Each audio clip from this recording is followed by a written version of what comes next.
नमस्कार दर्शक बंधु, आज आम जाना माया ममता सीरियल एक्टर और एक्ट्रेस माने क्यों क्यों जिलू आसी और कहार समुदाय संपत्ति केते। चलतु वीडियोटी को स्टार्ट करवा।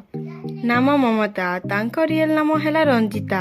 तांको समुदाय संपत्ति है 17 लाख टंका एवं से कटक जिलार बासिंदा। नेक्स्ट नाम विनोद, तांको रियल नाम है जगबंधु। तांको समुदाय संपत्ति है 24 लाख टंका एवं से अनुगुल जिलार बासिंदा।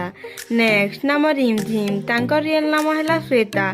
तांको समुदाय संपत्ति है 11 लाख टंका एवं से खोर्धा जिलार बासिंदा।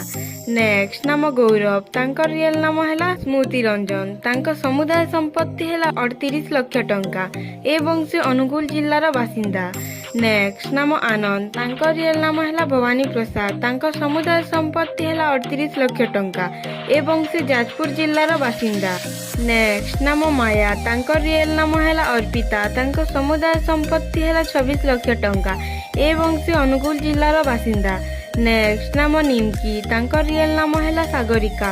तांको समुदाय संपत्ति है 22 लाख टंका एवं से मयूरभंज जिलार बासिंदा। नेक्स्ट नाम गोपाल, तांको रियल नाम है सुमित। तांको समुदाय संपत्ति है 35 लाख टंका एवं से कटक जिलार बासिंदा। नेक्स्ट नाम आदर्श, तांको रियल नाम है अभिषेक। तांको समुदाय संपत्ति है 45 लाख टंका एवं से झारसुगुड़ा जिलार बासिंदा। नेक्स्ट नाम पल्लवी, तांको रियल नाम है शुभस्मिता। तांको समुदाय संपत्ति है 30 लाख टंका एवं से झारसुगुड़ा जिलार बासिंदा। वीडियोटी जदि भल लगी गोटे लाइक करी चैनल को सब्सक्राइब करेंगे। धन्यवाद।